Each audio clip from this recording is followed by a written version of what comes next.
बिस्मिल्लाहिर्रहमानिर्रहीम। प्रोग्राम जायज़ा के साथ मैं हूं आपका मेज़बान हुसैन थेबू। मुल्क में सियासी बहरान के साथ साथ इस वक्त मुआशी सबसे बड़ा बहरान है। कहते ये हैं कि जब तक आप इकानॉमिकली स्टेबल नहीं होंगे तब तक आपके ये पॉलिटिकल सारे मसाइल होंगे, लेकिन इकानॉमिकल स्टेबल होने के लिए सबसे पहले आपको पॉलिटिकल स्टेबिलिटी लानी पड़ेगी। आज हम प्रोग्राम में बात करेंगे बजट 23 और 24।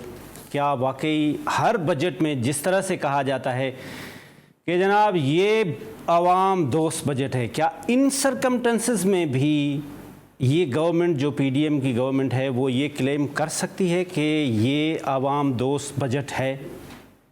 क्या हम बाय बाय टाटा टाटा करने वाले हैं आईएमएफ को? क्या आईएमएफ को बाय बाय टाटा करने के बाद हमारा सर्वाइवल होगा?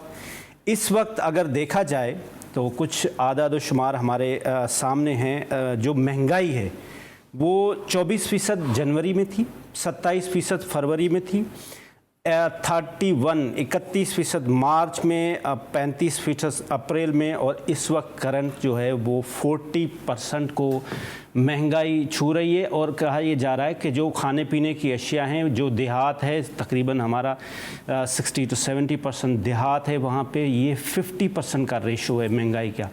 क्या हम इतने महंगाई में ये सरवाइव कर सकेंगे? अभी इस वक्त जो हमारा बजट आ रहा है वो तकरीबन 14,000 अरब का बजट है, जिसमें 9,200 अरब एफबीआर है, उसमें 5,000 अरब जो है वो खसारा है। ये हम कहाँ से पूरा करेंगे अगर हम आईएमएफ को भी बाय बाय टाटा कर रहे हैं? हमारी ख़ास तौर पे बिज़नेस कम्युनिटी इस पे क्या कहती है? हमारे साथ मौजूद हैं इस वक्त शब्बर जैदी साहब, जो किसी तारुफ का मोहताज नहीं है, पाकिस्तान के एक लीडिंग इकनॉमिक एनालिस्ट हैं, साथ साथ फार्मर चेयरमैन एफबीआर। शब्बर साहब, आपका बहुत बहुत शुक्रिया, आपने हमें टाइम दिया। इसके साथ साथ बिज़नेस कम्युनिटी का इस मुल्क में बहुत बड़ा रोल है। आज हमारी खुशकिस्मती है कि हमारे साथ दो बिज़नेस कम्युनिटी के लीडर हमारे साथ हैं। हमारे साथ स्टूडियो में मौजूद हैं मोहम्मद तारिक यूसुफ साहब, जो प्रेसिडेंट हैं Karachi chamber of commerce and industries के CCI के, जिनका बहुत बड़ा रोल है। सर, आपका बहुत बहुत शुक्रिया, आपने हमें टाइम दिया। हमें थोड़ी देर में ज्वाइन करेंगे इरफान इकबाल शेख साहब, जो पाकिस्तान की सबसे बड़ी फेडरेशन बिज़नेस कम्युनिटी की FPCCI के प्रेसिडेंट है। शब्बर जैदी साहब, सबसे पहले आपके पास आते हैं। जो ये बजट है, जो बजट आ रहा है अप्रोक्सीमेट 14,000 अरब का, आप अपने हिसाब से बताएं कि ये बजट जो आ रहा है ये किस तरह से आ रहा है, इसमें क्या क्या है? आपसे बेहतर कोई नहीं जान सकता। देखिए, बिस्मिल्लाहिर्रहमानिर्रहीम। हुसैन साहब, मैं आपके प्रोग्राम में आता रहा हूँ और आप मुझे फॉलो करते रहे हैं सर। और अगर आप मेरी बातों को सुनते रहे होंगे तो मैं पाकिस्तान के उन चंद लोगों में हूँ जो इस वक्त जो हालात हैं उनको मैंने तकरीबन 2 साल पहले फोर्सी कर लिया था। जी बिल्कुल, ऐसे ही इसी प्रोग्राम में किया था, और आप लोग उस वक्त मेरी बात से एग्री नहीं कर रहे थे। ऐसा ही था। पाकिस्तान के आम आदमी को तो थोड़ी ये बात मुश्किल हो जाएगी, मगर पाकिस्तान के फिर थोड़ा टेक्निकल बात बता देता हूँ। पाकिस्तान के जो फिस्कल अकाउंट है, जिसको हम रुपी अकाउंट कहते हैं, उसमें अगर आप 14,000 का बजट भी लेकर आते हैं, जिसमें 9,000 का टैक्स रेवेन्यू होगा और बाकी होगा, तो 14,000 में से आपको 7,000 देना पड़ेगा सूबों को। ठीक है, तो 7 से ज़्यादा ही होगा, बल्कि वो 7.5 होगा। और इस वक्त आपके पास जो कर्जा जात हैं उनकी मालियत है 57 खरब, ठीक, 57 ट्रिलियन। ठीक, तो उसका इंटरेस्ट बन जाएगा तकरीबन 7 खरब, तो ये हो गया रुपए बराबर हो गया। तो तमाम अखराजात जो होंगे फेडरल गवर्नमेंट के, वो डेट से होंगे। तो आप जो 5,000 कह रहे हैं वो 5,000 भी हो सकता है, 6.5 भी हो सकता है, 7 भी हो सकता है। ये पोजीशन किसी भी कंट्री के लिए बहुत ख़राब है, ये कोई अच्छी पोजीशन नहीं है। तो फिस्कल साइड हमारी ये 9,500 जो आप 9,000 की बात कर रहे हैं, ये बहुत बड़ा है, क्योंकि हम इस साल 7 पे एंड करेंगे, तो 7 से 9 पे जाने की बात कर रहे हैं, वो एक अलग। चलो 9 भी अगर हो जाता है तो फिस्कल अकाउंट हमारा मैं ये कहता हूँ कि अब चलने वाला नहीं है। मतलब इसमें आप निटी ग्रिटी करके इसको चला नहीं सकते।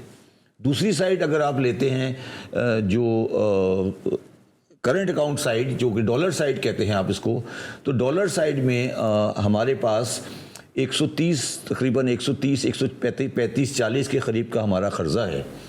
और हमारा करंट अकाउंट जो है किसी भी साल में चांसेस नहीं है कि पॉजिटिव हो, ठीक। तो हमारे पास कभी भी डॉलर अवेलेबल नहीं होंगे कि हम ये कर्जा अदा कर सकें। हम ये कर सकते हैं कि बोरो करके आगे वाला कर्जा पे करते जाएं और नया कर्जा आगे देते जाएं। ये भी पॉसिबिलिटी इसलिए कम होती जा रही है कि जो हमारा मार्केट में क्रेडिबिलिटी है, क्रेडिट है, रिस्क रेटिंग है, वो ग्रेजुअली लो होती जा रही है। तो मैं ये समझता हूँ जो बड़ी तल्ख गुफ्तगू है, तल्ख बात है कि अच्छा इसके साथ जब ये दोनों चीज़ें लेकर आप साथ चल रहे हैं और आपने मेरे हिसाब से गलत तरीके से, गलत वजूहात पर आपने डिस्काउंट रेट को 21% पे ले जा चुके हैं और आपका जो बाकी जो इकनॉमी है वो कंट्रैक्शन पे जा रही है और आबादी का प्रेशर बढ़ता जा रहा है, तो नेचुरली इन्फ्लेशन होता जाएगा। बिल्कुल ठीक। तो अगर आज की हालत में पाकिस्तान को देखें, और बजट को मैं बहुत ज़्यादा अहमियत नहीं देता, ये फिगर वर्क होगा। आज के हालात में पाकिस्तान को देखें तो पाकिस्तान की मईशत एक आने वाली तबाही की तरफ जा रही है और इस तबाही को कोई नहीं रोक सकता। इस तबाही को रोकने का एक तरीका है, ओके, और वो रोकने का तरीका ये है कि हमें अपनी मैं कुछ जब चीज़ इस्तेमाल करता हूँ तो अल्फाज इस्तेमाल करता हूँ तो लोगों से बड़ा माइंड करते हैं। हमें अपनी डेट की रीप्रोफाइलिंग करानी पड़ेगी। डेट की रीप्रोफाइलिंग का मतलब ये होता है कि अगर हमारा 140 बिलियन का डेट 5 साल में पेएबल है तो हमें ये उसको 7 साल 8 साल में ले जाना पड़ेगा। अच्छा, यही रीप्रोफाइलिंग आपको लोकल डेट पे भी करानी पड़ेगी। मतलब लोकल डेट जो हमारा है उसमें भी आपको ये कहना पड़ेगा बैंकों को कि रीप्रोफाइलिंग करें। इसको फिर जो हम अंग्रेजी में बोलते हैं फिर उसको आप डिफॉल्ट बोलें या जो कुछ भी इसका नाम ले दें, ये आपको करना पड़ेगा। जबर भाई, आप जो बात कर रहे होते हैं ना वो फिर सच हो जाती है, तो आप अच्छी बात करें। अच्छी बात नहीं कर सकता ना मैं इस वक्त क्योंकि आप जो बोल के जाते हैं ना मुझे फिर वो सच हो जाता है। मुझे पता होता है ना, मैं झूठ तो नहीं बोल सकता ना। तो अच्छा आगे चले। मुझे ये बात 100% यकीन है, 100% मैं इस बुनियाद पे नहीं कह रहा, किसी अपनी जायजे की बुनियाद पे नहीं कह रहा, मैं अपनी इंफॉर्मेशन की बुनियाद पे कह रहा हूं कि IMF आपकी रीफाइलिंग के लिए तैयार है। वो आपके साथ इस बात पे बैठने को तैयार है। अच्छा, हाँ बिल्कुल तैयार है। ये आप लोगों की गलतफहमी है कि IMF के साथ हमारा डेडलॉक हो चुका है किसी शक्ल में इस बात के ऊपर। वो डेडलॉक इस बात पर हुआ है कि वो ये कह रहे हैं आपसे कि यार आप ये एक्सेप्ट कर लो कि आपके पास आगे पैसे देने नहीं है। अगर है तो आप मुझे दिखा दो लिख के, यही बात है ना। नहीं है तो फिर आप ये एक्सेप्ट करो, तो फिर हम आपको एक डिफरेंट मॉडल का स्ट्रक्चर लेके जाएंगे।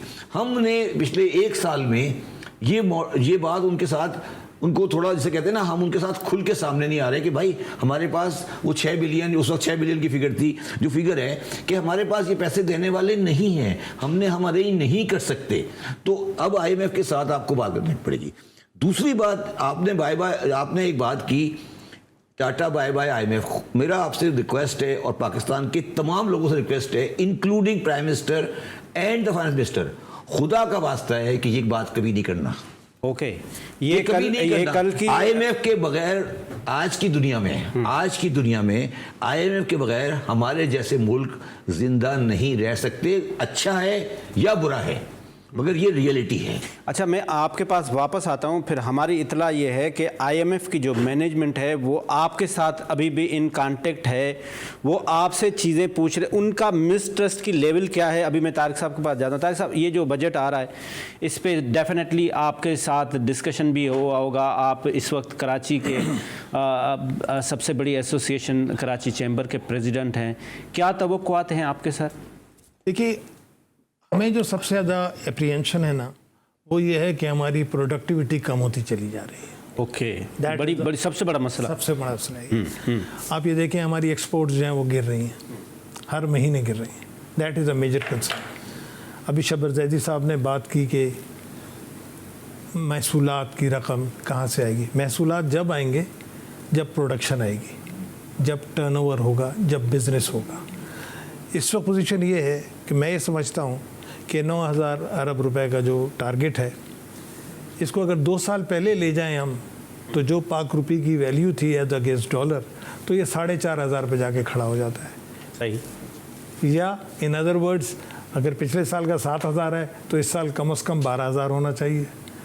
This is a reality. हमारे यहाँ प्रोडक्टिविटी दिन ब दिन गिरती जा रही है। और उसके वेरियस रीजंस हैं। सबसे बड़ा जो इशू है, जो शायद अभी तक इतना अप्रिशिएट नहीं किया जा रहा, वो है power prices. There is nothing like subsidy we are asking. हम ये कह रहे हैं कि हमें कम्पिटिटिव बनाया जाए, हमारी कॉस्ट ऑफ डूइंग थिंग्स जो है वो कम की जाए। हमारा मेन जो गवर्नमेंट से रिक्वेस्ट है और बजट प्रपोजल में हमारा ये है कि अगर हमने पावर प्राइसेस, एनर्जी प्राइसेस, देखिए कोई चीज़ बनाने के लिए कोई लागत होती है। अगर हमारा पावर प्राइसेस और गैस की सप्लाई इंप्रूव नहीं हुई तो what will happen? The production will go down every day. और अगर प्रोडक्शन कम होगी तो सारा सिस्टम ख़राब होता चला जाएगा। आप इस तरफ गौर करें कि ये एक ग्लास है, ये $1 का आता है 2 साल पहले, और इस पे हम सेल्स टैक्स जो है 17 रुपये देते हैं, 17 सेंट देते हैं जी। ठीक है ना जी। अगर डॉलर की वैल्यू 150 रुपये है तो उसके हिसाब से हमने 17 सेंट दी, और अगर उसकी वैल्यू 282 रुपये है तो उस पर जो महसूलात हैं वो 282 रुपये पे 17% आ गए, विच इज़ मोर और लेस 30% देन 17%, यानी तकरीबन दुगने हो गए। बिल्कुल ठीक। तो इससे महंगाई का जो लेवल है वो दिन ब दिन बढ़ता चला जा रहा है। Raw material, wastage, power cost, transportation cost, ये सारी चीज़ें जो हैं डॉलर रिलेटेड हैं। हमें अपने टैरिफ्स को रिवाइज करना पड़ेगा। मे बी महसूलात में आपके फ़र्क आएगा, लेकिन fact of the matter is कि हमारे महसूलात जो हैं वो उसी लेवल पे हैं और पाक रुपी जो है वो एक डेप्रिशिएटेड वैल्यू पे है। हमें वो तमाम इक़दाम करने की ज़रूरत है जिससे हमारे मुल्क में सनती तरक्की का पहिया या सनत का पहिया जो है वो चलता रहे। इसकी बड़ी अशद ज़रूरत है। तारिक साहब, एक छोटा सा कमर्शियल ब्रेक लेते हैं जी। ब्रेक के बाद फिर यहीं से बात कंटिन्यू।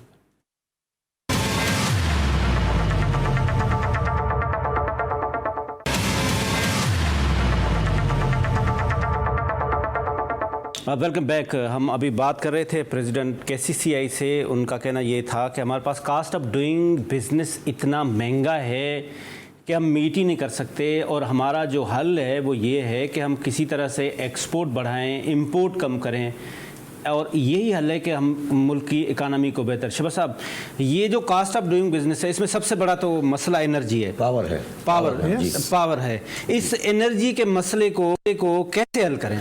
देखिए, इसमें 2 चीज़ें हैं। पहली बात तो ये है कि जो हमने एनर्जी का जो कॉस्ट ऑफ मैन्युफैक्चरिंग एनर्जी है, जो हमने IPPs के साथ मुआहदे किए हुए हैं, ओके, उनको हमने किया हुआ है 17% डॉलर रेट पर रिटर्न। तो जब इतनी महंगी बिजली आपको अवेलेबल होगी तो फिर महंगी बिजली ही आपको आगे बेचनी पड़ेगी, पहली बात। दूसरी बात यह है कि पिछले तकरीबन 20 साल से हमारे लाइन लॉसेस नहीं कम हुए हैं। ओके, ठीक है। जब लाइन लॉसेस कम नहीं होंगे तो जो लॉसेस की फिगर अल्टीमेटली तो किसी को पास ऑन करनी पड़ेगी ना कोई तो उसको बर्दाश्त करेगा ना, तो वो लाइन लॉसेस करें। तीसरी बात ये है कि हमने दुनिया में तकरीबन अब तकरीबन हर जगह पर अब डिस्ट्रीब्यूशन कंपनीज और बिजली जो है वो प्राइवेटाइज हो चुकी है। इंडिया में भी कर दी, बांग्लादेश भी करने जा रहा है। हमने कोई बिजली के मैटर में कोई प्राइवेटाइजेशन नहीं की है। तो इस वक्त हमारी जो बिजली की कॉस्ट है वो इंडिया और बांग्लादेश के मुकाबले में कम से कम 1.5 टाइम ज़्यादा है।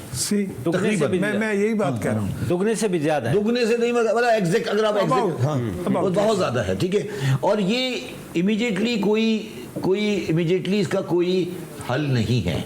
देखिए, मैंने इस बारे में ये बात की थी, जो मेरी बात ये लोग नहीं मानते, पर इनकी पर्सनल बात नहीं कर रहा, ये मेरी बात नहीं मानते। इस वक्त बिजली की इशू ये है कि आप बिजली जितनी कम बनाएंगे इतनी सस्ती बनेगी, जितनी कम बनाएंगे इतनी सस्ती बनेगी, क्योंकि आपको फिक्स कॉस्ट देनी पड़ती है IPP को। आज क्या हो रहा है कि IPP को फिक्स कॉस्ट देनी पड़ती है। तो मैं ये कह रहा हूँ, इनको बार बार ये कहता हूँ कि बाजार 6 बजे बंद करें, बिजली की कंजम्पशन कम करें फॉर 2-3 साल, और इंडस्ट्री को बिजली दें। आप इंडस्ट्री को बिजली दें, उसको सब्सिडी इनडायरेक्टली दे दें, मगर बिजली की कंजम्पशन कम नहीं हो रही पाकिस्तान में। Try to understand what I am saying. तो पावर का मसला ये आ रहा है कि हमारे पास बिजली बनाने के डॉलर भी नहीं है। जी, ठीक बात है। तो ये बात लोगों को समझ नहीं आ रही कि अगर आपने बिजली कम बनाई, और बिजली के लिए हमें अगर आपने डे लाइट इस्तेमाल करने की कोशिश करें, मैं इनसे सवाल हमेशा करता हूँ चैम्बर वालों से कि ये मुझे बताएं, ये क्या ट्रेडिशन बन गई पाकिस्तान में कि 12 बजे बाजार खुलते हैं? रात देर ये तक। गलत है ना, और रात को देर तक खुले रहते हैं, ये गलत ट्रेंड आ गया है, इसे हमें आहिस्ता आहिस्ता सही करना पड़ेगा। तो हमारा बिजली का मसला हल नहीं हो रहा, मगर बिजली के बाद अब जो आपने एक नया तूफान डाला है वो है इंटरेस्ट कॉस्ट।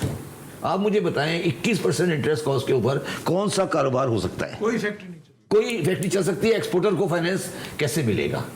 ठीक है ना। तो ये देखिए, बात ये है कि, हुसैन साहब, कि अगर आप मुझसे सही बुलवाना चाहते हैं जी बिल्कुल, आप बताएं। तो आपका कोई आगे, अनलेस कि आप बहुत बड़ा एक्शन लें, आपके मुल्क की मईशत नहीं चल सकती। बहुत बड़ा एक्शन कौन सा? मैं बताता हूँ आपको। जी बताएं। बहुत बड़ा एक्शन ये है कि आप कि हाँ, जो भी आप जब आप इकोनॉमिक रिफॉर्म करने जाते हैं, मैं क्योंकि इसका रह चुका हूँ, तो आपकी अपोजिशन पार्टी आपको तबाह कर देती है। ठीक है, कोई भी आटा बड़ा पीछे थी। आपको मेरा सजेशन ये है, मैंने पहले भी एक बात कही थी, कि आपको जो भी इलेक्शन होने वाला है, इस इलेक्शन के बाद आपको एक नेशनल गवर्नमेंट बनानी पड़ेगी। अच्छा जी। और नेशनल गवर्नमेंट के अंदर आपके पास ये आसानी होगी कि ये नहीं होगा कि मैं कोई एक्शन लूं, तो ये नहीं होगा कि वो एक्शन जो है मुझे सड़क पे जाके मुझे मेरे सामने कोई धरना दे के बैठा हुआ है, कोई कुछ करके बैठा हुआ है, होगा। और मैं तो उससे एक स्टेज आगे जा रहा हूँ। उस नेशनल गवर्नमेंट के अंदर फौज का बंदा ही बैठा हो as a minister. Ayub Khan पहली कैबिनेट में मिनिस्टर थे विद वर्दी। तो सुने, आप ये कह रहे हैं कि ये हल है? ये हल है, नेशनल हल क्यों है? बने। मेरी बात सुने, हल क्यों है? मैं प्रैक्टिकल बात कर रहा हूँ। हल ये यूं है कि जब मैं प्राइवेटाइज करने जाऊंगा कोई चीज, मेरी गवर्नमेंट है ना, मैंने प्राइवेटाइज कर दी, कल मुझे नैब के सामने खड़ा होना पड़ेगा, क्योंकि अपोजिशन पार्टी और बाकी लोग हमें कहेंगे कि गलत हो गया। कोई चीज पाकिस्तान में डिसीजन क्यों नहीं हो रहा है? आप समझे ना, पाकिस्तान में कोई डिसीजन हो रहा है? कोई बड़ा डिसीजन मुझे बताएं, माशी मामलात में कौन सा बड़ा डिसीजन हुआ है? स्टील मिल प्राइवेटाइज हुई, डिस्को प्राइवेटाइज हुई, रिटेलर को रजिस्टर करा सके आप, प्रॉपर्टी को डॉक्यूमेंट करा सके। तो ये चीज जो है ना, जो हम बातें कर रहे हैं, ये सब हमारी बातें हैं। अब मैं कन्विंस्ड हूं, मैं आज कन्विंस्ड हूं, आपके प्रोग्राम में कह रहा हूं कि नेशनल गवर्नमेंट बनने जा रही है, और उसमें मेरी सजेशन ये है। ये आप खबर दे रहे हैं? खबर दे रहा हूं। ओके, ठीक है, मेरी उसमें ये रिकमेंडेशन है, मैंने आज ही किसी को कहा है कि उसमें फौज को बिठाएं मिनिस्टर फॉर डिफेंस, कि जी आप भी बैठे, कल को ये नहीं कहें कि जी फैसला गलत हो गया। देखिए, मुझे आप बताएं कि 40 साल से स्टील मिल बंद पड़ी है, आप एम्प्लॉय को तनख्वाह दिए जा रहे हैं, दे रहे हैं तनख्वाह? जी बिल्कुल। कौन बर्दाश्त कर रहा है? रियासत। क्यों? फजूल क्यों? अच्छा नहीं, क्यों ये फैसला क्यों नहीं हो रहा? ये फैसला क्यों नहीं हो रहा, मुझे ये बता दीजिए। ये फैसला क्यों नहीं हो रहा? क्या ये नहीं करने वाले नालायक हैं, या ये बेवकूफ हैं, या ये करप्ट है? नहीं, तीनों नहीं है। ये बोलते हैं कि मैं अपने सर पे क्यों लूं। तारिक साहब, ये क्यों नहीं? मतलब कोई अच्छा, मैंने असद उमर साहब से इंटरव्यू किया, मैंने कहा, पहला इंटरव्यू मेरा था, मैंने कहा सर आपने तो कहा था कि ये मैं स्टील मिल के ये प्राइवेटाइजेशन ये करेंगे, और जब आप सियासत में आते हैं फिर आप बातें शुरू कर देते हैं दूसरी अवाम की। तो ये हमारे डबल स्टैंडर्ड क्यों हैं? ये कब ख़त्म होगा? आप खुल के बोलते हैं, हम अभी एक इवेंट में भी साथ थे तो आप बड़े खुल के बोल रहे होते थे, तो क्या करना चाहिए? What is your solution? देखिए, बात आप मेन स्टेक होल्डर हैं इस मुल्क के। नहीं, देखिए, बात यह है कि आप जो सवाल कर रहे हैं वो हमारा डोमेन नहीं है। हम we are representative of business community, and we will talk about the problems we are Pakistani भी तो है ना? नहीं, पाकिस्तानी है, लेकिन we are not into that gallery. हम उस गैलरी में, एक बात मैं आपसे अर्ज करूं, छबर साहब ने कहा कि आप शाम को दुकानें बंद कर दें, सवेरे 2 महीने में बिजली के दाम 60% बढ़ गए हैं। ऐसा क्या हो गया जो 2 महीने में? Can anybody reply to my question? 2 months we have jumped. हम 24 रुपए से 42 रुपए पे आ गए।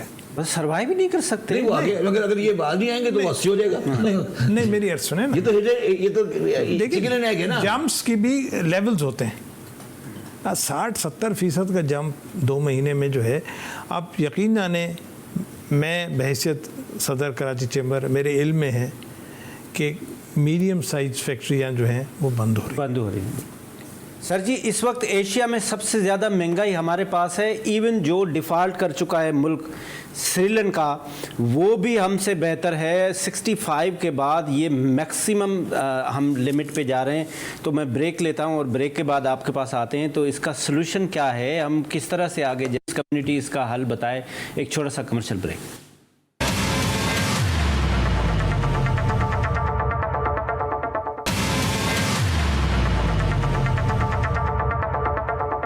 वेलकम बैक नाज़रीन। हम एक हमारे बिज़नेस लीडर हैं जो KCCI के प्रेसिडेंट हैं, शब्बर ज़ैदी साहब हैं जो लीडिंग इकनॉमिक्स हैं, उनसे बात कर रहे हैं कि मुल्क में किस तरह से हम बेहतरी ला सकें। शब्बर ज़ैदी साहब, मैंने आपसे पहले पोर्शन में ये सवाल किया था कि IMF का कोई मिसट्रस्ट भी है, जो शायद कहने कि गवर्नमेंट जो हमारी सिटिंग है वो बिल्कुल खुल के उनके अगेंस्ट भी बोल रहे होते हैं IMF के। अभी कल की रिपोर्ट है, इन्वेस्टिगेटिंग जर्नलिस्ट है, उन्होंने कहा कि जी हम IMF को बाय कर रहे हैं। देखिए, कोई भी पाकिस्तान में सेंसिबल आदमी जो पाकिस्तान को जानता है और दुनिया को जानता है वो इस तरह की बातें नहीं कर सकता। ठीक है। दूसरा, IMF में आपकी कोई बहुत बड़ी इम्पोर्टेंस नहीं है। वो एक बहुत बड़ा एक इदारा है जिसमें वो और मुल्कों को भी करते रहते हैं और वो आपके साथ भी इंगेज होने के लिए तैयार हैं। कोई उनके यहाँ से कोई ऐसी डेडलॉक नहीं है, मिसट्रस्ट की बात नहीं है। बात ये है कि उन्होंने जब आपके साथ स्टैंड बाय एग्रीमेंट पर आपके साथ डेडलॉक हुआ था तो उन्होंने ये कहा था कि जो आप बातें कर रहे हैं वो आप हमें वेरीफाई नहीं करा पाते। आपने कहा था कि हम दोस्त मुल्कों से पैसे ले आएंगे, आपने हमें उसकी सब कमिटमेंट नहीं दी। ठीक है। अब उन्होंने भी रिसेंटली ये भी ऐड किया है कल परसों में कि जी आप अपने अंदर, आपके यहाँ जो इतना टेंशन हुई है इतना पॉलिटिकल, तो ये भी ये हमारे लिए बहुत आगे परेशान कुन है। देखिए, कल परसों बयान दिया आयशा गौस पाशा ने कि हमारे पास प्लान बी है। ठीक है। मैंने उनको एक टीवी प्रोग्राम में कहा कि जी मुझे प्लान बी बता दें, फिर आप क्यों टाइम ज़ाया कर रही है, मेरा भी और अपना भी।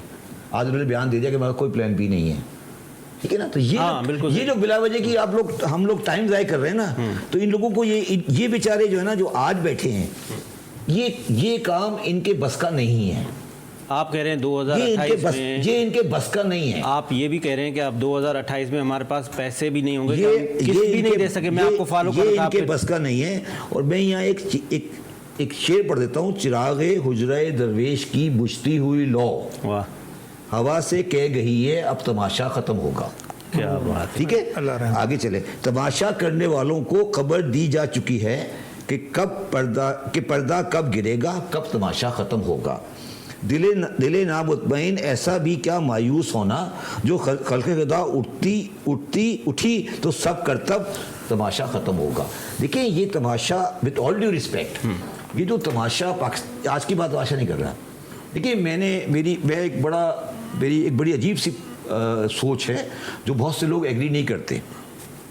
मैं ये समझता हूँ ज़ाती तौर पर कि 1947 से लेकर 2022 तक और स्पेशली 2002 से लेकर 2022 तक पाकिस्तान एक नाकाम रियासत है। नाकाम रियासत है। मैं वो इंसानों जिसने किताब लिखी थी Pakistan not a failed state, और मैं नाकाम रियासत की बुनियाद बता देता हूँ आपको। पाकिस्तान की आबादी 2002 में 16 करोड़ थी। ठीक। आज पाकिस्तान की, उस वक्त इंडिया की आबादी थी 1 अरब 14 करोड़। आज पाकिस्तान की आबादी 16 से 25 करोड़ है। आधी घरों में बैठी है, आधा ऐड हो गया, 50% इंक्रीज है, which is the highest in the world. मैं कह रहा हूँ आधी घर में बैठी है, उसको हम काम भी नहीं कर रहे। सुने, अच्छा, और इंडिया की आबादी 1 अरब 14 करोड़ से लेकर 1 अरब 40 करोड़ हो गई, 25%। तो आप मौलवियों से इतना डरते हैं, फैमिली प्लानिंग से इतना डरते हैं, आप सिस्टम से इतना डरते हैं, आप औरतों को मार्केट नहीं ले जाना चाहते, तो ये रियासत जो बनाई गई थी 47 में, वो 71 में फेल हो चुकी थी। और हमने 71 में उसको 74 में दोबारा बनाया, मगर दोबारा ये फेल हो गई। तो अगर रियासत नाकाम हो जाती है तो फिर उसके साथ क्या किया जाता है। अब आज मैं नाकाम रियासतें गिनवा देता हूँ आपको, फिर पाकिस्तान पे आ जाते हैं। बर्मा भी रियासत है, चल रही है ना, सूडान भी चल रहा है, लीबिया भी चल रहा है, सोमालिया भी चल रहा है, यमन भी चल रहा है, लबनान भी चल रहा है, इराक भी चल रहा है। आज हमारे लोगों को ये फैसला करना है सबको कि पाकिस्तान को बर्मा बनाना है या पाकिस्तान को इराक बनाना है। जो आप हरकतें कर रहे हैं, जो पाकिस्तान का माहौल है इस वक्त, वो पाकिस्तान को किसी डेवलपिंग स्टेज पे ले जाने की तरफ नहीं जा रहा। माशी तौर पर बात कर रहा हूँ मैं। वो आप इसको ले जा रहे हैं उस तरफ जिस तरफ ये बर्मा, सूडान, सोमालिया बन जाएगा, क्योंकि आपने, मैंने कहा जिस तरह आपको, आपने कोई बुनियादी फैसला नहीं किया। मिसाल आपको, आप बिजली की बात आपने की, 1976 के बाद आपने कोई हाइडल पावर नहीं लगाया, आप कालाबाग डैम नहीं बना सके बिकॉज ऑफ पॉलिटिकल डिस्प्यूट, जो भी आपको छोड़ दे नहीं बना सके ना। इंडिया ने 24 हाइडल पावर लगाए, 24 हाइडल पावर लगाए। बांग्लादेश ने 7% की ग्रोथ की। बांग्लादेश में कल उन्होंने रिलीज किया परसों, बांग्लादेश 2041, और हसीना वाजिद ने कहा कि मैं उस वक्त जिंदा नहीं होंगी, मैं जिंदा नहीं होंगी 41 में, मगर ये मेरा विजन है। आप मुझे ये बता दें कि ये जो रियासत हम लेके बैठे हैं, ये क्यों बाकी रहे? ये मुझे बताएं क्यों बाकी रहे ये रियासत, इसकी वजह क्या है जिंदा रहने की? मेरे ग्रैंडफादर इस रियासत को बनाने वाले हैं, हम उसके पॉलिटिकल वर्कर रहे हैं, मगर आज मैं ये सोचने में मजबूर हूं कि ये रियासत क्यों बाकी रहे, जब ये रियासत लोगों को सिक्योरिटी नहीं दे पा रही, ये रियासत लोगों को रोजगार नहीं दे पा रही, ये रियासत लोगों को सेहत नहीं दे पा रही, रियासत एजुकेशन नहीं दे पा रही, 5 करोड़ बच्चा नहीं पढ़ता। तो इसमें क्या है, इसमें ऐसी क्या चीज़ है कि जिसकी वजह से हम इसके ऊपर तबगे लगा के बैठे हैं और चीज़ हम कह रहे हैं कि नहीं जी ये चलने चाहिए। हम ये कह रहे हैं कि अगर नहीं चलती तो उसको रिकंस्ट्रक्ट करें। रिकंस्ट्रक्ट बताएं सर, तारिक साहब। मैं बड़ा क्लियर, सॉल्यूशन बताएं। मैं बिल्कुल क्लियर उसके ऊपर, रिकंस्ट्रक्ट करें। शब्बर साहब ने बड़ी जो है ना दिल को दुखाने वाली सारी बातें कर दी। मैं बड़ी माजरत के साथ, शब्बर साहब थोड़े से मेरा ख्याल है ज़्यादा परेशान हैं। मैं उस बरादरी से ताल्लुक़ रखता हूँ जो ऑप्टिमिस्टिक होती है। सही, उसका काम ही यही है ऑप्टिमिस्टिक होना। इसी बेस पे वो इन्वेस्टमेंट करता है, इसी बेस पे वो कारखाने लगाता है, इसी बेस पे मुल्क तरक्की करता है। तो आपका जो प्रोग्राम था वो बेसिकली तो आपने बजट का जिक्र किया आप बजट में कुछ हमें मशवरे दें। मैं ये आपसे करूँगा कि एज अ पाकिस्तानी सर, मैं ये उम्मीद करता हूँ कि इंशाल्लाह ताला everything will become good. Okay, माशाल्लाह, दैट्स आवर स्पिरिट। ठीक है, और व्हाई नॉट। देखिए शब्बर साहब ने बहुत ज़्यादा डिप्रेस होकर बात की है। मैं आपसे अर्ज़ करता हूँ कि there are ways for positive direction. Great, हमें उस पर बात करनी चाहिए। हम as a community, business community, हमने गवर्नमेंट को क्या कहा है, ways to come out of this situation, this is our proposal. उसमें कुछ दुश्वारियाँ या रुकावटें हैं, वो अलग बात है, वो बहरहाल that can be considered. You see for example, हमने डॉलर के रेमिटेंस को इंसेंटिसाइज करने के लिए कहा है कि जी जो वर्कर्स हमारे बाहर से पैसा भेजते हैं उनको कोई बोनस दिया जाए। बिल्कुल ठीक। उससे क्या होगा, आपका सारा पैसा जो बैंकिंग चैनल से आएगा। इसी तरह हमने जो एक्सपोर्टर्स हैं उनकी जो रेमिटेंस है उसके अंदर भी किसी इंसेंटिव की ज़रूरत को महसूस किया है। हमने उनको सेल करने की इजाज़त के लिए भी बजट में प्रपोजल पेश किया है। हमने सेल्स के टैरिफ को रिड्यूस करने के लिए प्रपोजल दिया है। So we are always looking for a better Pakistan. और यही हम तो, मैंने आपसे अर्ज़ किया ना, हम तो ऑप्टिमिस्टिक कम्युनिटी के लोग हैं। हम तो चाहते हैं कल अच्छा हो जाए, हम पौधा लगाते हैं। ऐसी आखिर में आप क्या भाई देखिए, 2200 रुपए का 10 किलो का आटा का थैला है। तो मैं ऑप्टिमिस्टिक होने का मुझे बड़ा शौक है, मैं भी बड़ा ऑप्टिमिस्टिक इंसान हूँ, मगर मैं सिर्फ ये पूछ रहा हूँ यूसुफ साहब से कि 2200 रुपए का आटे का थैला है, एम्प्लॉयमेंट मुझे नज़र आ रही है कि क्या है, तो ये पहले एक्सेप्ट कर लो, पहले ये एक्सेप्ट कर ले कि नाकाम हो गए। जब कारोबार, ये से पूछे कारोबार करते हैं, जब कारोबार, बहुत से कारोबार दिवालिया हो जाते हैं, जब दिवालिया हो जाते हैं तो दिवालिया को एक्सेप्ट किया जाता है, फिर उसको बनाया जाता है। दिवालिया कारोबार को इस तरह नहीं घसीटा जाता कि वो चलता रहे। ये मैं कह रहा हूँ सिर्फ।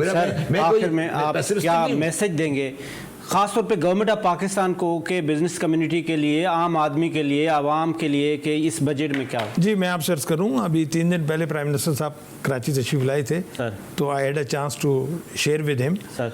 तो मैंने उनसे अर्ज़ किया कि जी हमने प्रपोजल बनाए, आप हमें 2 दिन दे दें, जो आपकी गवर्नमेंट है, हम पॉइंट बाय पॉइंट डिस्कस कर लें कि जी ये जो चीज़ है हम ये समझते हैं ऐसा होना चाहिए, आप हमें बता दें ऐसे नहीं ऐसे होना चाहिए।